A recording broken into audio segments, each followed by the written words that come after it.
everybody. Thank you so much for joining me today on Next Elevations podcast. My name is Eva, and I'm here with my friend Ken Chana, and I'm very excited, to have this conversation today. So, hello, Ken.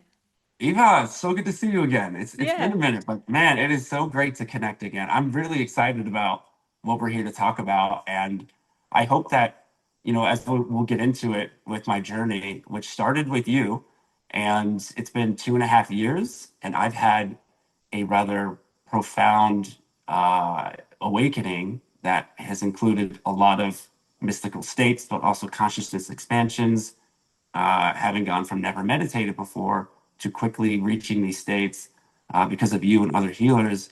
And my goal for this podcast is to share a lot of it is in my book called Enlightenment Express. Share with your listeners who are either beginning on the journey or somewhere in the middle, or even some advanced practice seekers, the exact kind of tools that they need to help manifest the things in their life, to expand their consciousness, as well as what to avoid. Because I made a lot of mistakes on the journey. And I just hope I say that at the beginning so that people are wondering what this is going to be about. And that's my goal here is to help guide people to a proper, profound awakening as safely as possible. Sounds absolutely amazing. Yeah, so Ken reached out to me a few weeks ago saying he wrote a book, and I was like, oh my God, that was very fast and very exciting. And yeah, we met about 2.5 years ago at the spiritual retreat, and we stayed in contact over the past while. And yeah, you shared your journey with me, so I know a little bit, not everything, of course. I'm very curious so that you fill me in now as well. So what happened? And yeah, please start with your journey, which is a very extraordinary one. So yeah, It's it's my life has never made any sense, Eva. yeah. It's never made any sense. I think I've never met anybody who has such a extraordinary story as you have. So Oh, honestly, that's yeah. awesome, Eva. Yeah, thank you. It has been well. I'll just jump right into it. So, I'm going to skip over 99.9% of all the things that have happened to me, and I'll try to get through my background as quickly as possible so that we can get into some of the tools and tactics of what I've learned. And so I grew up in a small rural town in Kentucky. I think there's maybe 5,000 people. There's a lot of drugs, a lot of heroin where I come from in this part of the world. And actually, my sister had passed away from a heroin overdose. So I come from a very forsaken part of the world, if you will, very, very low vibrational. And growing up, I always knew something was different. I was like, this is not what life is. I don't want to be in this town. There's definitely more than this. And so it's like a factory and warehouse kind of town. It's like I grew up in extreme poverty, like government assistance. It was really hard. It was a very, very hard life. And then I eventually went on to go to college. It's the first one in my family to go to college. And then I went to graduate school and I became a news reporter. And I had a lot of trauma when I was a news reporter because I saw all these really horrific things happening to people, and I had to report on that. And anytime I tried a good story to be published, it just they never liked it. They were like, no, if it doesn't bleed, it doesn't lead, right? And I didn't like how low vibrational the news was. And I was a news reporter, right? So one day this girl posts on Facebook, she's traveling the world, and one of my friends, and I said, how are you doing that? I want to do that. I want out of America. I don't like my life right now. And she said, I'm in Korea and I just take jobs teaching English and then I travel the world. Sorry, my incense is on Yeah, well, I it's kind of, thought, it's not what's that cigarettes, it's smoke? incense. Ken is Yeah. having a smoke while we're Every having this smoking little podcast. conversation. Yeah. So what are you uh, burning? Just it's just, curiosity. it's incense. All right, all right. Yeah. I got incense going. Um, Okay. And so then I flew to Korea and I was just like teaching English and taking these random jobs. Okay. And then traveling the world, all of Asia. And then this guy comes up to me at a bar. He's a short Swedish guy named Per. Okay. And he says, you look like an actor. Are you an actor? And I was like, no, I'm not an actor. He goes, do you want to be an actor? Because I think I can. He was an agent for an entertainment agency. He said, I can make you an actor and I think I can make you famous here. And my eyes were like widening up, right? It's like, okay. He says, there's a movie filming next week and it's called No Breathing.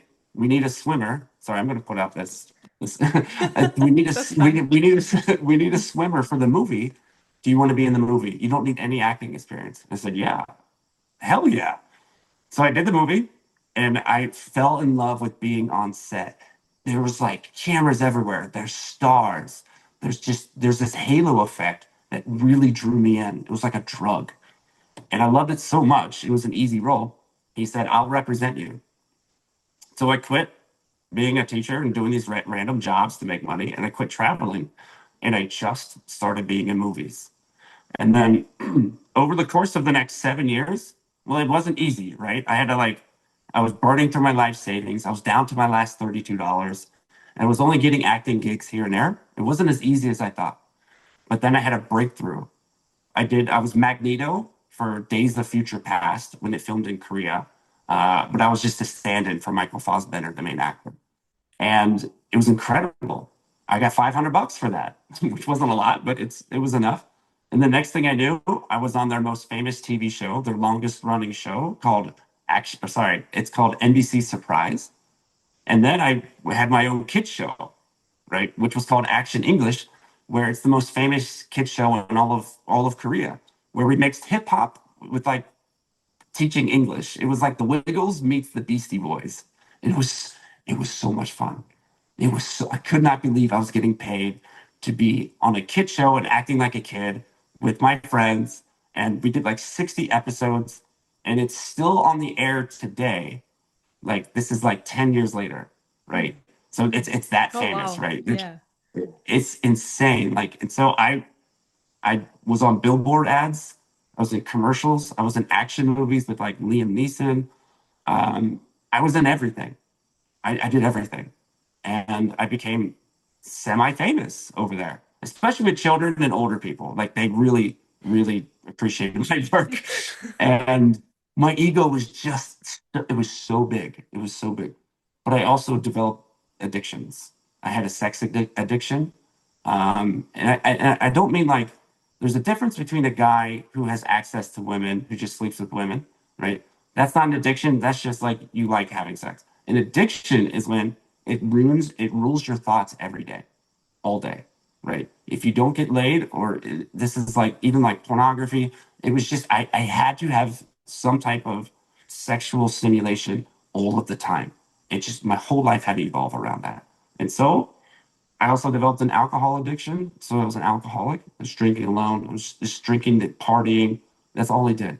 I was acting and partying and drinking, living up this like excessive So life. even though you lived the life of your dreams because you were semi-famous, like you said, and people knew you, you probably earned good money and stuff like that, but you Yeah. still felt there was some sort of lack and this needed to be filled, or how do you think these addictions came along? Because you Yeah. were I living don't, your life, right? A life that you really yeah. enjoyed. Yeah. Honestly, like I actually did enjoy it a lot. It was the most fun I'd ever had in my life. Now, it wasn't, I've always had these mental health issues throughout my life, like rather intense. Because I had a lot of anxiety as a kid, a lot of fear from Catholic programming about hell. And I was really, really bullied as a kid. So I was like really, really quiet. And then that still carried over. But when I was over there, it was still like this fantastic feeling of this validation, which is the biggest drug. This is that egoic validation. So I did really, really enjoy it. But at the same time, it was a quick hit. I needed more Instagram followers. I wanted bigger movies. It was like I was never satisfied, not even close to being satisfied. I'd be satisfied for like 30 seconds and it was over, right? There was no amount of women, fame. It was never going to satisfy me. Like in Buddhism, they talked about the hungry ghosts. Have you heard of this? You know about this? No, I haven't heard about it. No. Oh yeah, they call humans they're like hungry ghosts. They're ghosts because they're basically operating from the ego, which is not real. So a ghost is like invisible, right? And these ghosts have really big bellies, but tiny, tiny, tiny mouths, meaning they're trying to take in, but they can never have enough to satisfy their hunger. And Okay, interesting. Yeah. that's what I was. I was one big hungry ghost. And then it all came crashing down. I was on the set of a movie. So I dated a Korean girl and I broke up with this Korean girl, and she did not take the breakup very well. And so I was on a movie set with a Hollywood actress who was in Mission Impossible 3 and these other movies. This was an action movie. And then these five undercover police detectives showed up and they said, "You're under arrest for dealing drugs in South Korea." And I was shocked. I thought it was a prank show. I thought I was being pranked. And it was no longer funny when they put handcuffs on me, tied me up in a rope, put me in the back of an unmarked van, and then just started doing bad things to me. Right? They took me to my hotel and raided my hotel. They found no drugs and they were getting more angry. Then they drove me to my house, my apartment, which they already knew where I lived because apparently they were tracking me for a month. And then they raided my place, tore apart everything, didn't find any drugs. And then they threatened to kill my dog if I didn't tell them where the drugs were. But I didn't have any drugs, right? It turns out my ex-girlfriend had put in an anonymous tip to the police that I was a drug dealer because she knows in Korea there's Korean law and there's foreigner law. And I was a foreigner, right? So Korean law is different than foreigner law. Foreigners don't have the same rights as Koreans. We don't get a lawyer and we don't get a phone call. And she knew that. And so they put me in jail and they did bad things to me to basically get a false confession out of me, right? Is they said, "We'll keep you here as long as we want until you confess. And that dog that's back at your apartment right now, he's going to die because nobody's going to feed him and give him water." It's like, oh my God, my dog is going to die.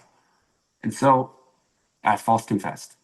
They would like I would try to fall asleep. It was really, really cold, and I didn't even have a blanket. I slept on the floor in an isolated environment. The shower was really, really cold. The windows were open. It was freezing at that time of year.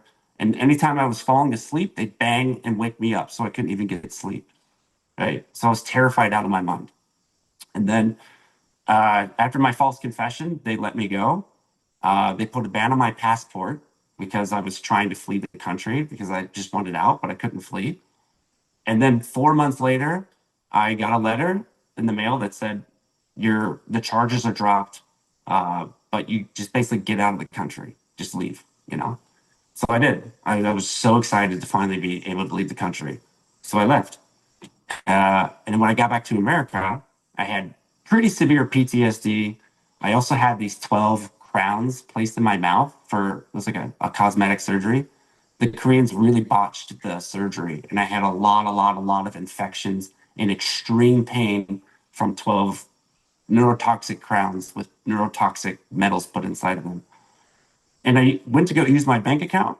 They had my life savings in there, right, from Korea, and it was frozen.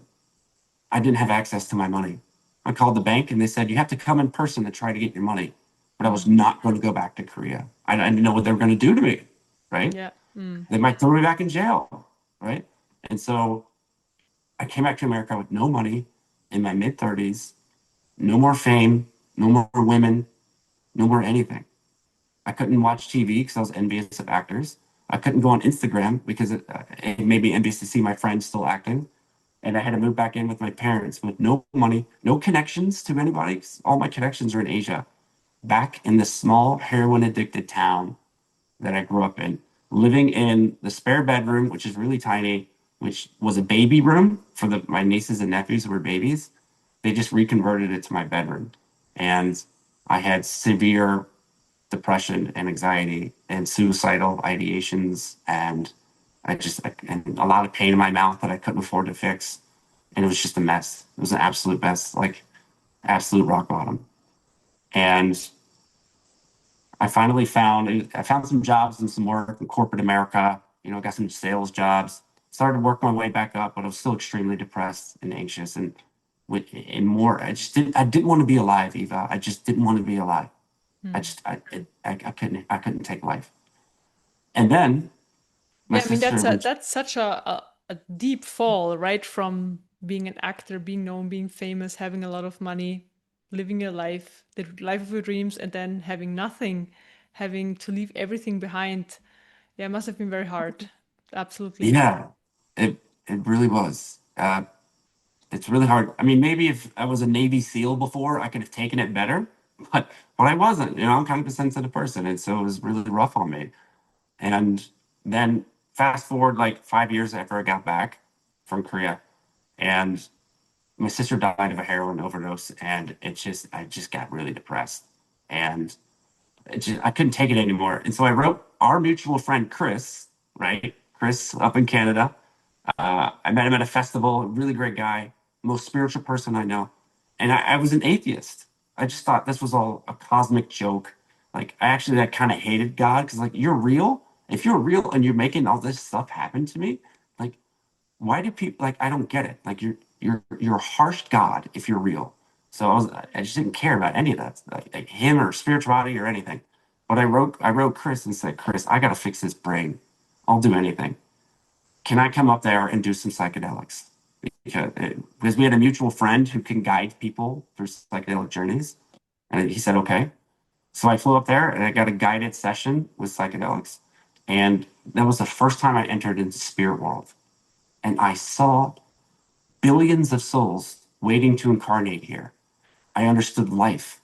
I understood that we're humans. We take human form, but we're actually spirit. We're actually consciousness. We are divine souls living out a very hard human experience. Like I saw that.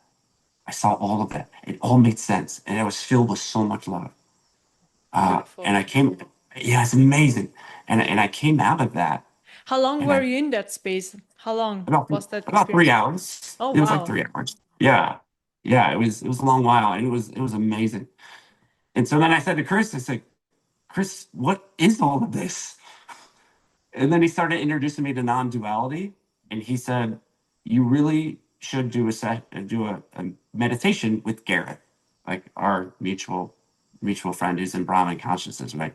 So I said, okay, if I'm supposed to go to his retreat, this I've never meditated before, right? If I'm supposed to go to his retreat, I will get a sign during his meditation. This is free meditation. And about 40 minutes into his meditation, divine light comes pouring into my system. I could feel my energy centers exploding, which I'd never felt anything. And this is sober too. And then, later, about 2.5 hours later, this entity, like an alien or something, shows up.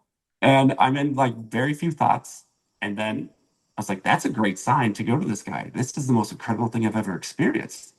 So I went to go book the flight and the retreat 2 years ago, So you 2 weeks. basically you basically went from not believing into spirituality, having this experience for 3 hours, being in spiritual realms, and then doing a meditation, having this amazing experience again in a meditation with an alien.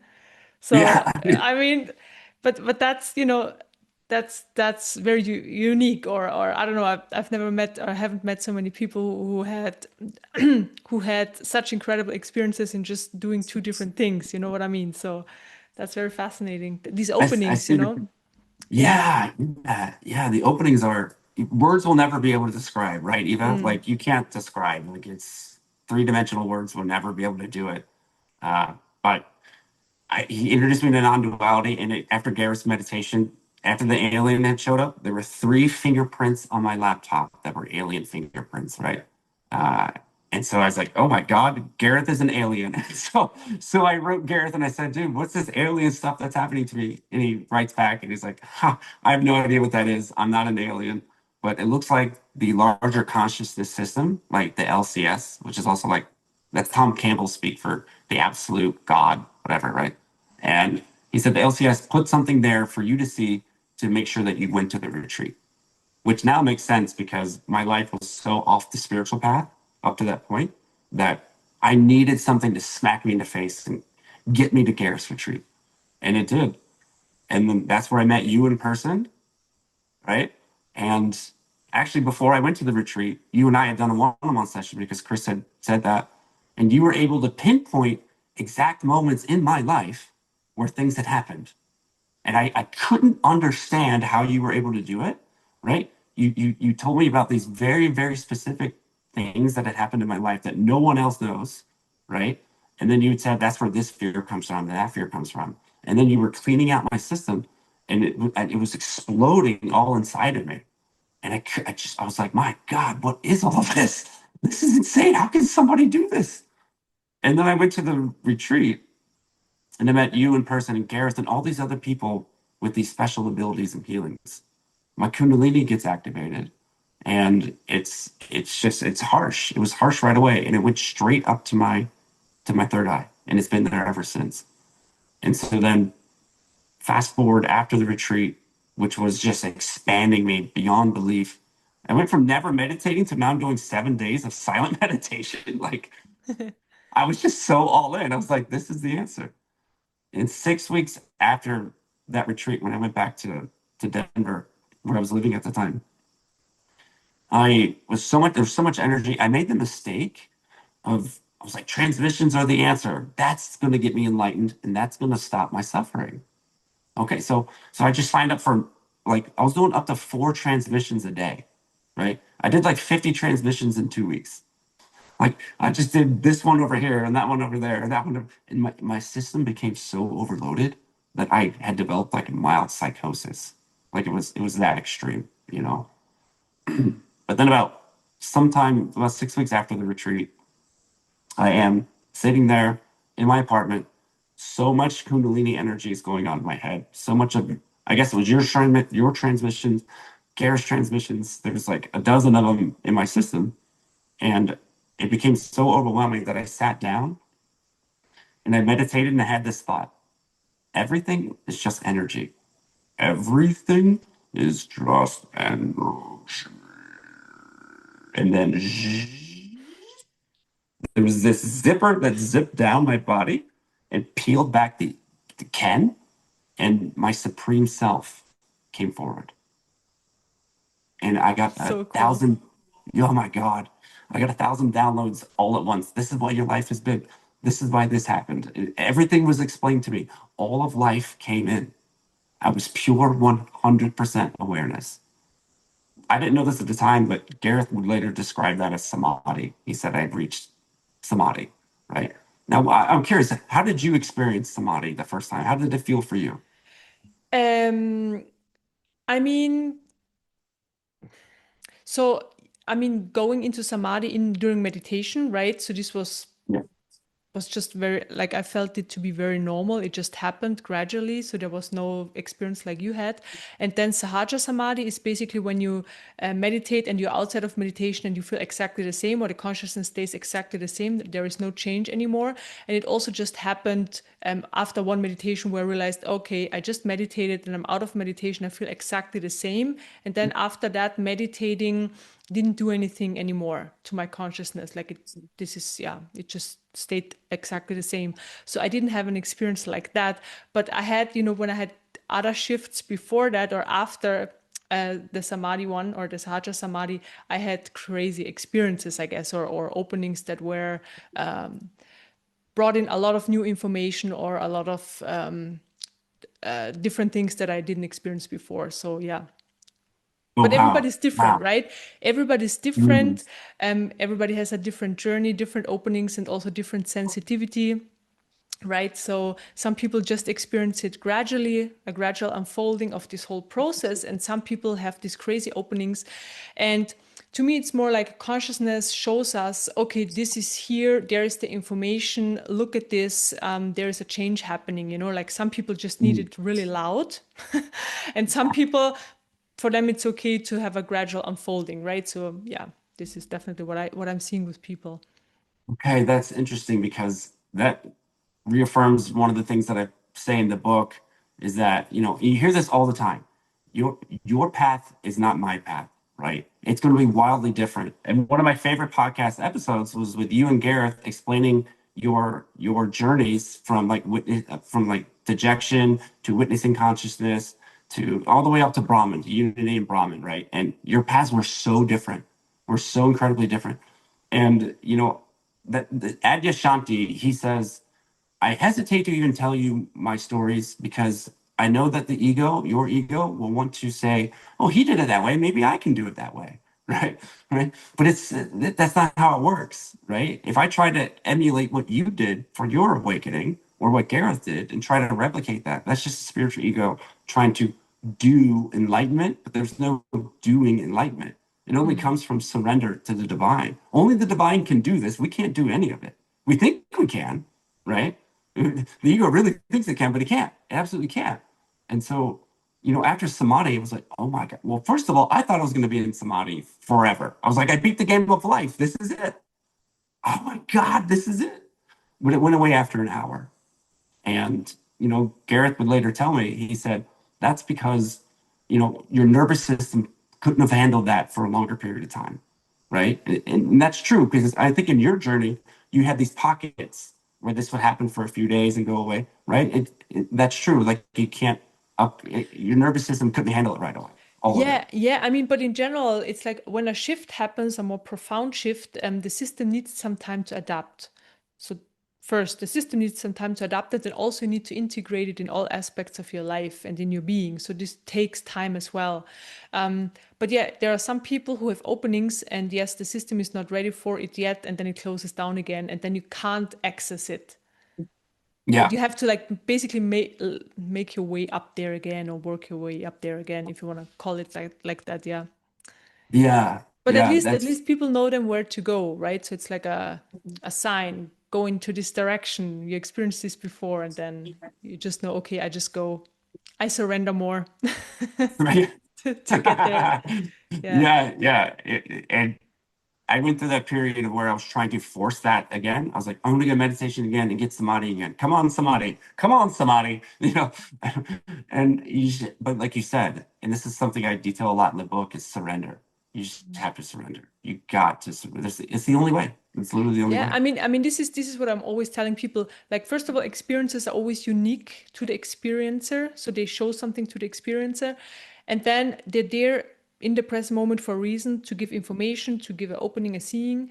Um, but then we should like move forward, and you use the word surrender exactly. Just surrender to what comes next, but knowing, okay, there was this opening, and I'm moving towards it, but not by like Mhm. going for it from the ego perspective, but opening up towards it basically. So surrendering into it. Yeah, absolutely. Yeah. Okay. And you actually were a very critical guide for me at so many stages, right? So many stages. You were helping me with your messages to me. And you really laid out powerful what you take surrender to be, right? You had said like one thing that really stood out to me was you had said, I act like I'm giving this gift, like it's a gift, my surrender to the Divine Mother. Like it's a gift, right? Here, take this from me. Take this from me. One of my other mentors, Barry, he had said, really coming into thy will be done, right? Thy will, not my will, right? And sometimes it takes extreme suffering to surrender, right? Like, I feel that for anybody that is going through a lot of suffering, one of the things that I laid out in the book, and I heard this time and time again, is that whenever you are in extreme suffering, sometimes you're really close to a breakthrough, right? Because you see the reason you're suffering is because you see the outside world will never make you happy, right? Also, you have traumas too. I'm not discounting traumas, but eventually the soul realizes that's not. I've done this and done that, and that doesn't make me happy. That doesn't make me happy, and that makes you depressed, right? But those who are depressed are actually really close to having a breakthrough, right? And I cite many people in the book and throughout history and in modern times who went through extreme suffering before their breakthrough, right? Because the ego is like, there's something, the soul is like, there's something else. There's got to be some, there has to be something else. This can't be it. And then boom, something can happen, right? Yeah, because then you give up. Yeah, And this yeah. is this is the point where openings are happening, where things can happen because you looked everywhere, you tried everything, you're in deep depression or whichever low vibrational emotion, and then you're like, okay, I give up. I give myself over to the divine. So yes, I had this phase as well. I gave myself to Mother Mira at that time because I needed help. I didn't know, like things happened to me. Nobody could help me, like spiritually I had openings. And yeah, so I just thought, okay, I have to give myself to Mother Mira or to the Divine Mother, and she needs to guide me. I don't know what to do. And this was basically a big breakthrough because I just opened up and I gave all my problems to her, like you said before, gifting. And this is also what I recommend to people today. So, not so much, so what's the word? Devotion, but more just giving the energies that are blocking your true nature or that are in your system in the present moment where you see it's like a low vibration energy, just give it away. Give it to the Divine Mother, give it to God. It's about the act of giving it away, no matter where to. Yeah. And, and This I helps wanted to so ask you, much. yeah, I wanted to ask you, you know, a lot of people probably hear that and they're like, well, how do I do that? Do I just say in my mind, surrender, I surrender, I surrender? Or does it have to come from a place of extreme intent? And like, what's the difference between I'm just saying I surrender, like I surrender, God, I surrender, like, or it has to be really, really, really deep, right? Yeah, it's really from a place like you have a present and you give it to somebody, so it's gone. Like you have to give it from a place where you know it will be gone and you can't claim it back. You can't take it back. And then it works. So it really It's has just to as come. simple as that. Yeah, it's as simple as that. But because I work with energy transmissions, right, I tell people, and people are connected to these energies, like next elevations, I tell people to give it to the energy. And this is really what happens. So the next elevation energy, I just call it base transmission, it grabs the low vibration energies, the energy patterns and all of that what are in the forefront of our system and create the noise and are, let's say, in the way of our true nature. I always see the true nature in the background, and the human stuff in the forefront. And these energies come in and they just grab the low vibration energies and they pull them out of the system so that people move through their like their energy patterns, the low vibration energies that are being triggered up or that are brought up by the energy so that they can be Mhm. seen, to be processed through, that they only have to be in these phases for, let's say, a few minutes or hours and not like days or even longer. So the energies, they open up the system, expand the system so that everything can just move through a lot quicker. So I call it life energy. So I mean, life energy is life itself. It moves from the root to the crown chakra. And when the system is open enough, then energy is flowing all the time. And then when something comes up, is triggered up, some low vibrational emotion, some energy pattern from the past or trauma, whatever, it just moves out with that flow of life energy of the system very quickly. So the experience is there, yes, but they're for a very short amount of time. Yeah, it's just because the That energies is, are assisting. So you don't have to sit yeah. in these energies because there is no use for that, right? So what's the use to sit in an energy that, I don't know, came into your system 20 years ago and it's still there? It's still in the system right now, right? In the present moment.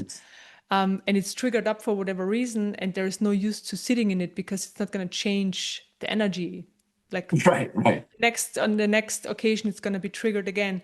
So really what we want is we want to get to the root cause of these energies and remove them out of the system. So there's always a circle for an energy or a like it has to play itself out until it's Mhm. gone, and these energies basically just help to play them out so that they don't have to live through them, but they are Mhm. just played out by the energies. Yeah.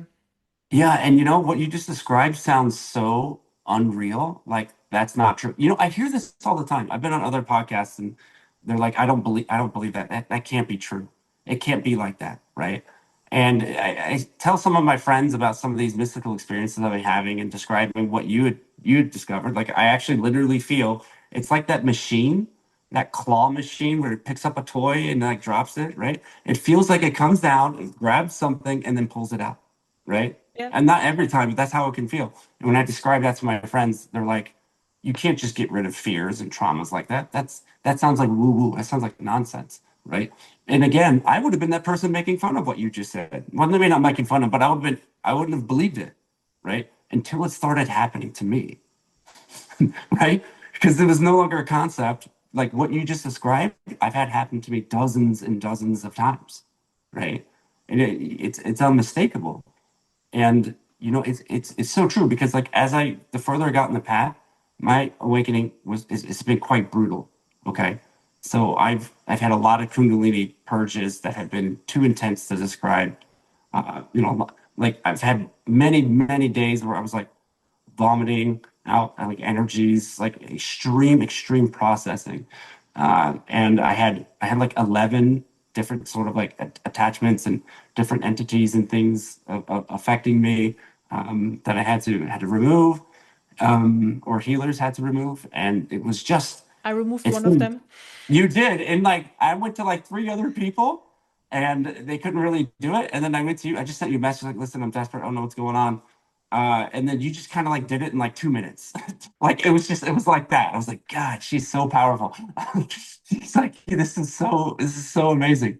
And so it's been really, really hard to be honest. Like, but I've had several other mentors of mine tell me when they read my system and my soul, they're like, you have this all-in soul that is like burn, baby, burn. Let's burn off a ton of karma and let's get all this out of the way because you want to become higher states of consciousness in this lifetime without baby stepping. So it's like trying to get like 100 lifetimes of work into one, and that can be really brutal, Yeah, right? absolutely. I mean, it sounds like that, right? What you share, because so much that happened to you, this is not, let's say, not so normal, Yeah, right? So not many people are having so many intense experiences like you had in such a short amount of time. So yeah. yeah. Uh, 2 mental hospital stays, yeah, and 4 ER visits because Oh, my entire system was shutting down. I couldn't keep food down when the Kundalini was so bad. Like I couldn't eat food. It would all come back up. I was developing ulcers. Like it was like I cannot describe how intense it has been. And I don't want to. I even don't want to go into some of the intensity of it all because I don't want to dissuade anybody from going on the path. That's just my path again, and it's just how it's been for me. And that's the reason why I wrote the book was I made a lot of mistakes. So some of it was caused by me. Like I did psychedelics with Kundalini, which you should not do, right? It just aggravates the Kundalini like really bad. So I made that mistake. And I was getting too many transmissions. Like it was just not good. Like when you overload your system without integration. yeah, so It, let's tell people right away. I always recommend, like, I mean, best would be to stay with one person or two who give transmissions, and then it has to resonate, right? So to your or to the person system who's receiving that, because more, like you said, it's just too much information. So everybody transmits light, which is pure information, and the information is transforming the system. And when there is too much information in the system, then the system doesn't really know what to do with it, basically. So, Mhm. I mean, in your case, it was more extreme how it turned out, but like usually people would just feel tired, or, just a bit overloaded. You kind of get overloaded a little bit. So, I always recommend doing one, two, maximum three different, or, two would be best, max. And then after a while, when you feel like, okay, I got everything I needed, and then somebody else shows up, and then, okay, this is the person I look into now. So it's Mhm. always good to have different teachers. So because everybody, people and possibilities are coming when they're ready for you or when you need to meet them. So that's perfect. But not having too many at the same time, but rather after each other when they just come up. That's Because often that it's is like such yeah. as you said before, you think you have to do so many to be faster, but it's really Right. kind of holding you back because it's then again it's too much. It's faster to surrender and do just a few that really help, and resonate. It's so true, isn't it? Like that's why I was doing so many because I had heard about your relatively quick journey to Brahman, and my ego was like, but if I get like 50 transmissions every 2 weeks, I probably can get enlightened in a year. Like that's what I was thinking. Like it was so foolish. Okay. It was so so dumb. And that's another reason why I wrote the book is because it's like 550 pages long. So it's like 2 books a month. That's because I took all of the teachings because after meeting you guys, I had met about 2 dozen other people that I consider to be like ascended masters or people that have reached really high states of consciousness.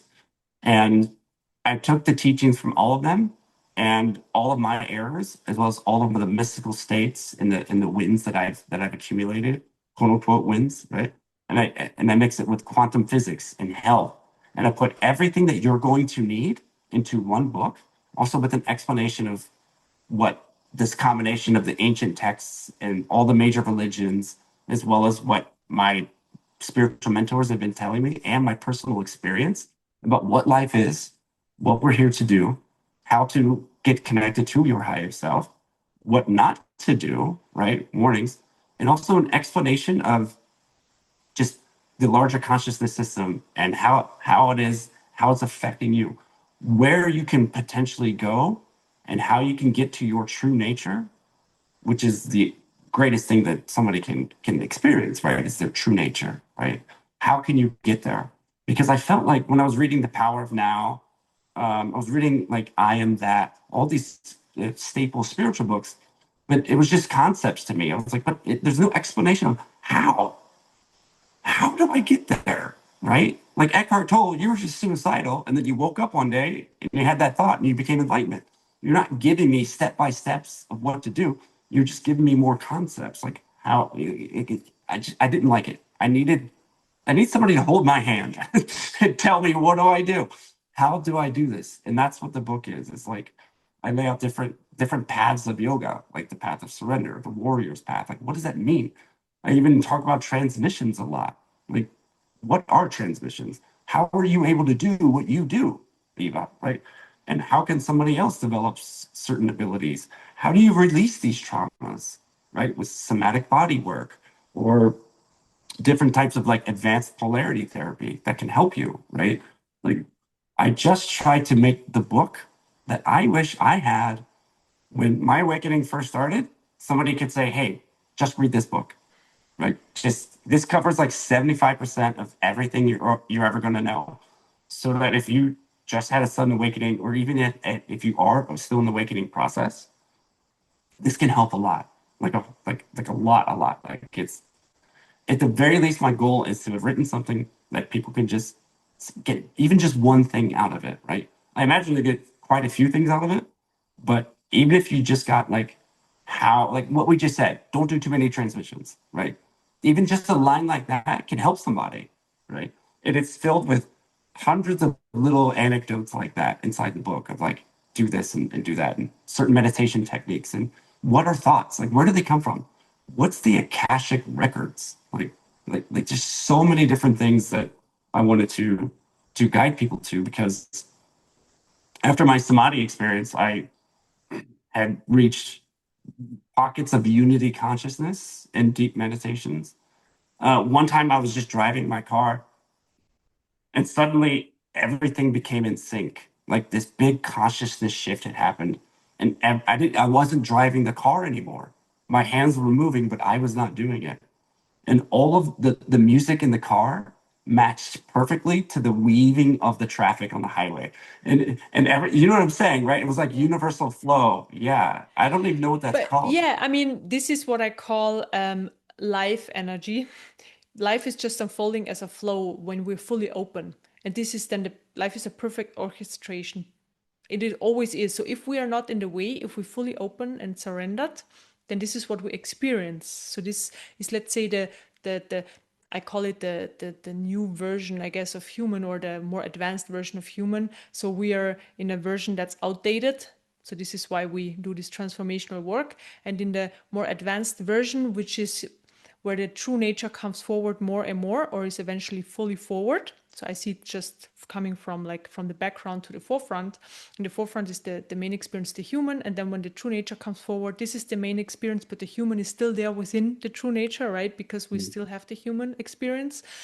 And then the life unfolding in the present moment, just moment by moment as a flow, this is then just what happens. It What gets a very beautiful place. simple.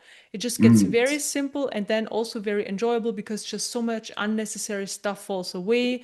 We just go with the flow. We go with what life is presenting to us, and it gets just very simple and enjoyable. And this is what I personally like, and people who I work with as well, right? Like, we don't want to have a complicated life experience, and we want to be connected to our intuition, for example. We want to be in the present moment. We want to be open so that energies can come in, that we're connected to high vibrational lights, and all of that. So yeah, it's like okay, there is like this outdated or the older version of human, and now the transformation is happening to a more high vibrational version of what we are. So also without low vibrational energies, without trauma, and karma and stuff like that. So Yeah. Yeah. And this is where you live from every day. Yeah. Yeah. Yeah. Yeah. And And then life it's, experience changes, right? So we have, like, everybody has this template with the karma we incarnate with, and then also what we accumulate in this lifetime with past life influences and ancestral influences. Mhm. And then life energy moves through the system, and when it's kind of blocked, not so much life energy flows, and then we're kind of stuck. We have problems, there are obstacles, we make our own problems, there is, like, a lot of thoughts, a lot of low vibrational emotions. But then when the system is more open, more expanded, we heal and clear quite a bit of that. More life energy can just flow through. The system is more high vibrational, and then life energy manifests as life experience. So our consciousness reflects this basically back to us. Everybody has their consciousness bubble. And then life reflects, or consciousness reflects back to us our vibration and where we are from our state of being. So it's always a very direct experience where we are and which vibration we are in. So consciousness wise, vibration we're in, this is how life manifests. And when we change over time, life manifests in an absolutely different way, in a more high vibrational way. So that certain experiences, they're just not there anymore. They don't exist anymore in Mhm. in in that experience, then in that manifestation, like, it's not there. So some people still will be in low vibrational experiences, and some are just not, because it doesn't exist for them. So it's really, it doesn't exist, and this is the very amazing part, because you can't create it when Yeah. you don't have it in your system. Like, when life energy moves through your system, and then life manifests, it can, like, only that can manifest what's there, like through the template, what's there. Mhm. And if something Mhm. is not there, it can't manifest anymore. So low vibrational stuff can't manifest, and that's just so fascinating. So life experience definitely changes, and then health That's, changes, the body changes, abundance opens up more, and all these things that are naturally, that should be there anyways, but we just, and let's say, forgot about it. Yes, on the one hand, but also it kind of got covered, right, because of life happened. yeah. And I used to think that, because I'd heard you say that before, um, and I didn't really grasp that. It's like, how does life manifest? How these consciousness bubbles that you refer to, right? I actually talked about that in my book because I quoted you many times in the book as well. And I actually literally saw that. I was in Denver and I was going on a hike, and at the hike, I sat in front of this alpine lake and put my back against a tree. And then in this meditation, within minutes, I went, "Zzz," and I left the Maya, the great illusion, right? I was out of my body, and I was like looking down, and suddenly, like, I had seen that consciousness bubble that it's like a dome. It's like literally like a bubble, right? Yeah. And it's so Yeah. cool that you talk about this, because I just talked about it yesterday on my Zoom call, and people really enjoyed that. And I Oh love that you yeah. bring this up as well. Yeah, it's so cool that you Yeah. saw that. I did. Yeah, I did. Like, my God, I thought it was a metaphor. No, it's literally like a really. bubble. Yeah. Yeah. Yeah, it's so It's cool. crazy. Yeah, I saw somebody else's bubble, and then the fascinating part was I also saw the energy transmission just coming from this bubble. It's just Yeah, a little from bit the above bubble. the head, yeah, in the bubble. So Yeah. it's not really like me transmitting to you or anything like that. It's it works differently. We probably have to look into this more to get more detail, but it really comes out of your bubble. Yeah. Yeah, Yeah. And so I think you told that to me before. It's like whenever yeah. you're transmitting something, it's not like coming from the center of the universe down. It's coming from your bubble, Yeah, right? but honestly, I love that you saw that. And what else was there in that experience? I was shown in this bubble what you just talked about, like how it's a metaphysical mirror, okay? And so I saw that Joe Rogan, for example, I had a lot of envy about how I'm not as famous as him, and I was shown that he was placed in my life experience to show me what this ultimate life could look like, what a perfect, quote unquote, perfect life could look like. And then I was shown that there's this comedian named John Mulaney who looks just like me, but he's a really famous comedian. He's really funny. And it was kind of like that was messing with me because I had to overcome this like jealousy, this like envy, like this is what I could have become, right? had I been born in New York City or something. And so I was shown also like how prayers that other people were praying for me were manifesting and actually helping me. And I was shown I how love like, that. Yeah. yeah, yeah, it was so incredible. Like I saw how like certain friends were in my life that were showing me things and literally how things manifest. They, like Yeah. you just said, it will come and just manifest, not like a coincidence, but Yeah. actually manifesting. And so at Yeah. the, go And ahead. just yeah, sorry that, that I No, it's interrupt, not. but because you said John Rogan and that there's the envy, and you know what, it's actually there. So you create John Rogan or in your life experience so that you see that you have envy in your system. That's it. Yeah. That's it. That's It doesn't seem real. What you just described, it doesn't seem real to people, but it is. Yeah, It's but this exactly is what it how is. it is. And this is Yeah. actually, this is so funny because I talked about it just yesterday. It's not just, so there are these two different things on spirituality. And I think it's so interesting. So one perspective would be, okay, there's John Rogan and I'm triggered up. So the envy is triggered Yeah. up. And then eventually being so detached from the human experience that you don't experience the envy anymore, right? This is Hmm. one possibility. But the, let's say the better possibility or a version above that would be seeing, okay, I created this experience, so you create this experience, and while you create this experience, you see that you are creating this experience to have this feedback to see what's, you know, what the trigger is or what is triggered up in your system. Hmm. Do you know what I mean? Hmm. Hmm. So Hmm. Now I we know are, what you mean. yeah, Yeah. so we create, so you create John Rogan to see that that he shows you that you have envy in your system, and at the same time you see that you're creating him. And this is then Yeah. how it works, and this is how you move through life. So you create stuff, and this is why I loved this that we are creational beings. You know, we are God. This is what the God aspect would be in our system, right? So we are creational beings. We create experience, and this is and just exactly what I just shared. So I'm not gonna share it again, but to see these things. So at the same time, we manifest things, and at the same time, we see that we do it, and then we see the reason why we're doing it. I Yes. think it's so Yes. cool. Oh, it's so cool. And it's so mind-blowing too, because Yeah. right now, um, listeners are like, that it can't be real. That what do you mean? Like he doesn't really exist. It's created by me. Like that doesn't make any sense. But what we're trying to tell you is like it's just a concept. I wouldn't have believed it as a concept. I had to experience it for me to actually see what it is, right? And this is what Tom Campbell says all the time. Is he says, and I think you say this too. Uh, Everything is just a concept until you have the experience, and your experience is the only thing that matters. And that's exactly why your experience is the only thing that matters, right? Is because it's your creation, right? And so don't believe anything anybody else says because this is your creation, right? And see what we're doing in this conversation is we're having these little anecdotes about consciousness bubbles, right? About manifestation, right?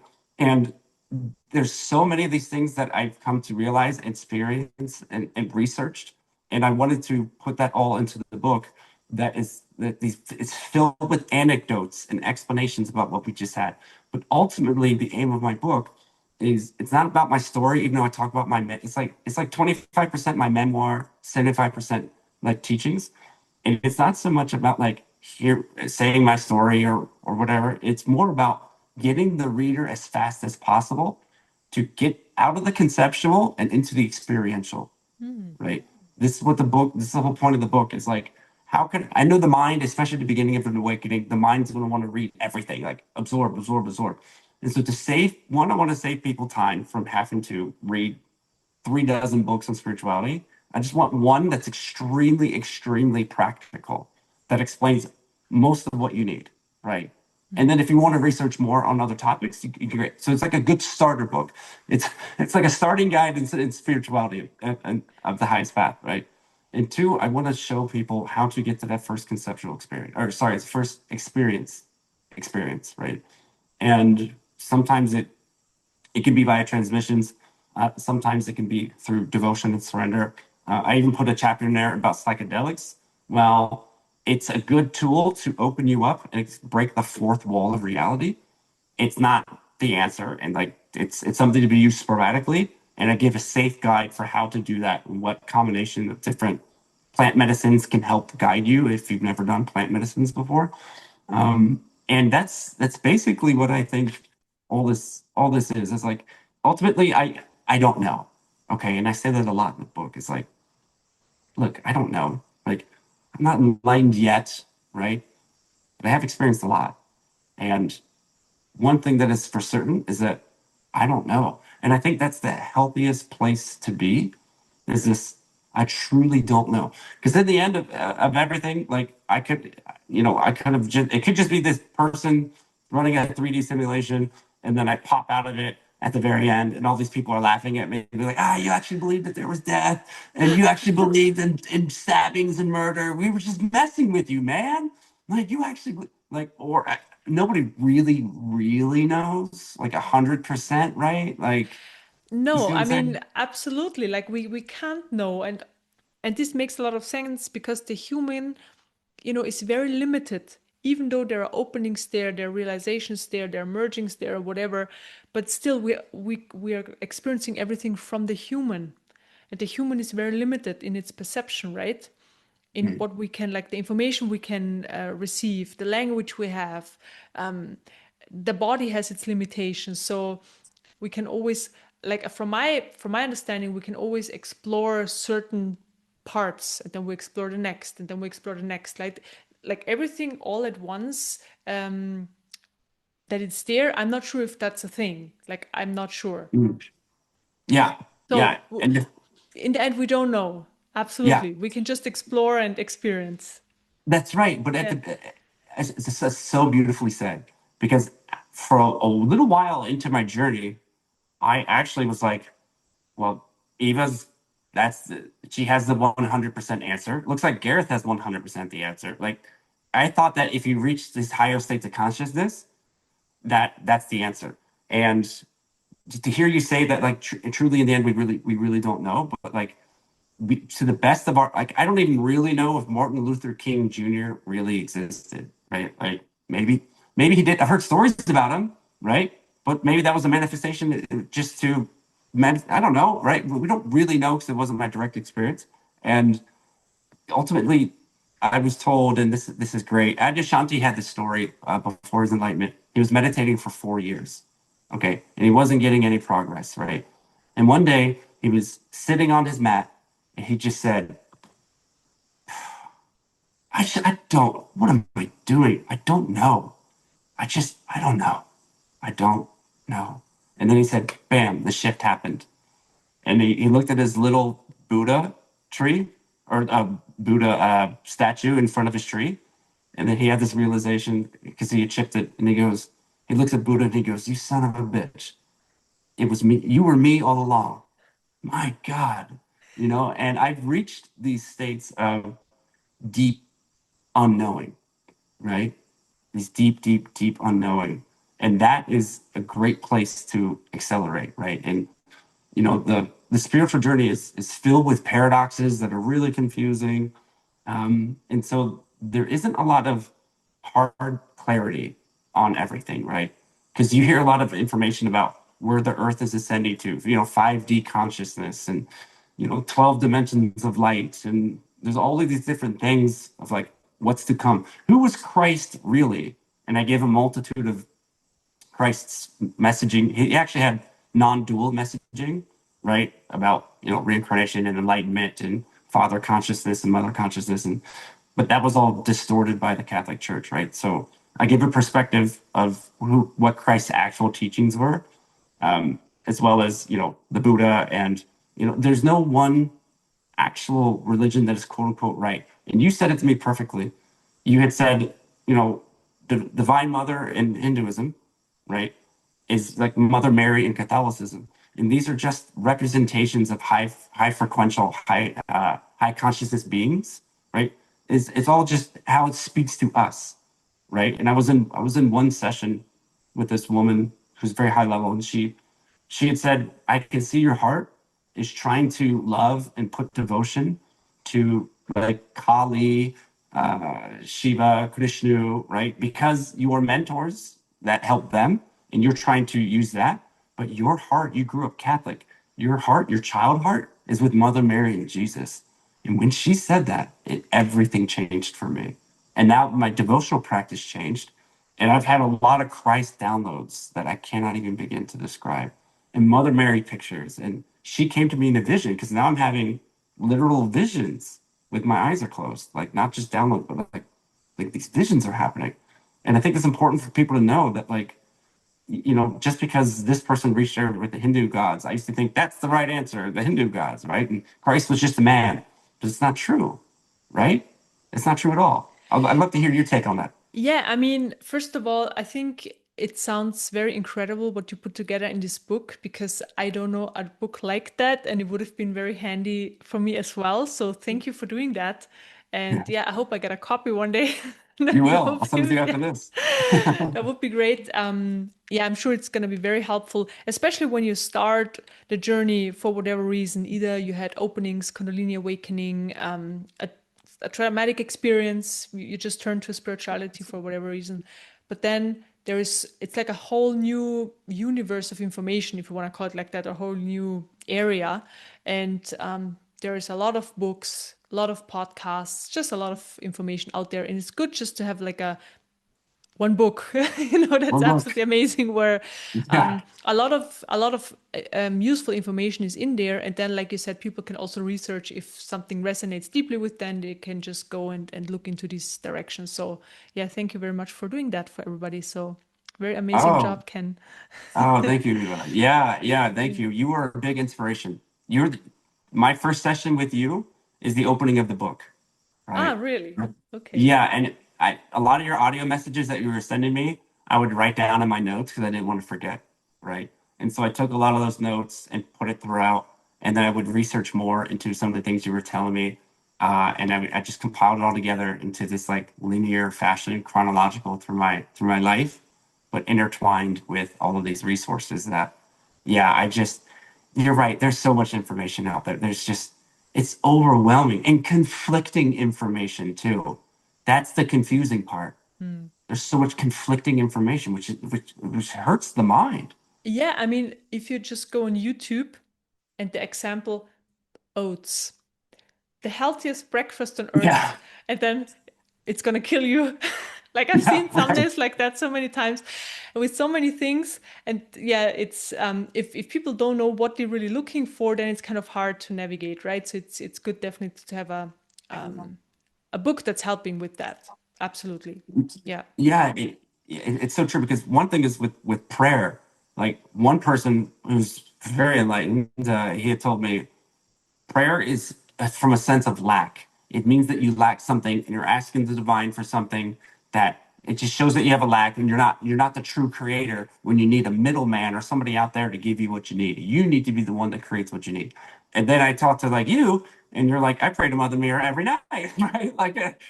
And so it's so confusing Yeah, sometimes, yeah, right? yeah, and so I mean, this was a while ago when I prayed to Mother Mira, but energetically seen. So I see now everything energetically, and what prayer really does is it opens up the system to possibilities that are not within your small human self, right? And this is what a prayer is doing. So you ask for something, and then it can come in, Mhm. but it's in your potential anyways. So it Mhm. comes from your own potential, but it creates this opening and you don't know how to get it. So you let it go, right? You give the Mm. responsibility out of the small self or away from you, that somebody else helps you. So whoever you pray to, but energetically seen, it just opens the system and the information is, let's say, is out of your system. And then whatever you need to the answer, let's say, to the prayer, can just come into your life experience in the best possible way. Wow. So it's just an I energy, just an energy exchange again, and it creates an openness in the system. I can do it. It's not my doing. It's something higher than I am or something greater than I am, and this is basically just accessing a different part of yourself, and then it comes from there anyways. So it's in your oh field. That comes from your that's field. See, that makes so much more sense. And also what you said before about, for example, Mother Mary and Mother Mira and the Divine Mother from Hinduism and stuff. So I just see the energy of it, and I see how the energy feels and the information in the energy. And for example, the energy of the Divine Mother has really qualities of a mother, but it's in the end, it's just energy with information. And then, when people have access to this energy, they see a form depending on their like their beliefs, right? So for example, for you it was Mother Mary. So when this energy comes in, its form is created from your consciousness, or your own consciousness creates the form of Mother Mary because it's the one closest to you. And then it totally makes sense. And that's absolutely fine. Like it always depends on also like like how people perceive energies, and I personally just see the energy and the information and I feel it. And there are some people who actually see images, right? Like they Mm, see a deity, for mhm. example. But in the end, it doesn't really matter if you see the deity or if you just perceive the energy. It's all energy and information in the end. I And got to update the book. the Divine Mother, for example, is very loving, caring, nurturing for the human, but also strict at the same time. And she wants you to get out there in life and do stuff and be here in this human life experience and live it. Like there are all these qualities in this energy, and it's beautiful. I love to connect to that Divine Mother energy. Yeah. This is the most beautiful explanation that I've heard yet of prayer. It's so beautiful that I need to update the book, the prayer section of the book, because I quoted you in the book in the prayer section and other people, but I wanna put this in and update this because that what you just said is extremely powerful and practical, and it makes sense. It just makes sense, Yeah, right? I have a YouTube video on my channel. I will send it to you later on where I explain the power of prayer. It's just very practically explained because everything on the energetical level is then very simple. Before we just put a story on it and we make like images, we put forms on it, and this is why it gets complicated. But if we just look on the energetical level, it's always very simple. Everything is just very Mm. simple. Yeah. Yeah. Wow. Wow. This is Man, as always, you blow my mind, Eva. Like you're a great teacher. And I wouldn't be on the path at this level, or I might even be in a mental ward, or I wouldn't be where I am now without your teachings and your guidance. And so I can't thank you enough, Eva. Like you have been there for me so much, so much. And I really have valued the friendship that we've had. Even though we've only met in person one time, it feels like I've met you so many other times, right? I feel like you've been a friend of mine for my entire life. We really only known each other for 2 years. And it's just been a beautiful journey with you. And this book, again, you're cited so many times in this book. And I'm just so grateful that you've been in my life and been such a great teacher. So thank you, Eva, and thank you for the work that you do as well. For like you put out videos to clear traumas and clear fear, and I know how hard you work. You work so hard, and it's inspiring, right? Like you get out there and you do it, and you also have a new child, right? A baby, and like you have so many things, and yet you still consistently put out the great work. And now you're doing retreats, which is amazing, which I'm definitely going to be going to. And so, I can't thank you enough for the work that you do, and not just for me, but for the collective. So, um, yeah, thank you. Yeah, I I mean, had to say thank that. I you had to so say that. much. I haven't talked to you in like a month. Yeah. Wow. I didn't expect that, Ken. But thank you so much for your nice words, for your kind words. Thank you so much. Yeah, I mean, you were also open to what I had to say. This is a very important part to be open and to consider this to be a truth. So thank you very much. And I know you're doing amazing, and you have been and you will be. And yeah, so thank you for being here, for Mm. sharing your story with me, also sharing about your book. And I will put the link if it's out, or yeah, in the description box. So yeah, so that people can get it. And I'm sure it's going to help a lot of people. So thank you for your work and again for your kind words and for being here. Yeah. Yeah, Oh, and yeah, for our absolutely. friendship. And yeah, and I hope to see you on a in-person retreat. So there are already two in plan next year. One is in March in Ireland and one is in September in Austria. So yeah. Okay. I've been definitely meaning to get back to Europe, which I feel is my true home. So I'm definitely going to go to that now that I've reached a state that I can be more receptive to transmissional energy. So yeah, I look forward to that. You guys are like the best people, my best friends, like all of you guys. I got to get back out there. So let's do that. And thank you again for inviting me on. And if the book will be out probably in the next couple of days or so. I'll let you know. Still being formatted. It might even be today. I'll shoot it over to you. And in the meantime, everybody that's out there listening, just stick with it. Stick with the transmission. Stick with the work. Things will happen. Absolutely, 100% will happen. And I want to thank everybody listening for incarnating here on this journey, taking on this life as a divine soul. And pat yourself on the back because this is one of the hardest experiences in the entire universe. So pat yourself on the back because you are a master just for being here. Wow. Yeah. Very With that, amazing. yeah, Love that. Very, very beautiful. Thank you so much for being here, Ken. Thank you, everybody, yeah. so much for listening. That was a very, very wonderful conversation. I really enjoyed it. I hope you did too. And yeah, thank you for listening and see you for the next video. Okay, I thank you. guess. Bye bye. All right. Oh, great. Yeah, Ken, that was fun. That was inspiring. So thank you very much. I'm just gonna turn this off. Hang on.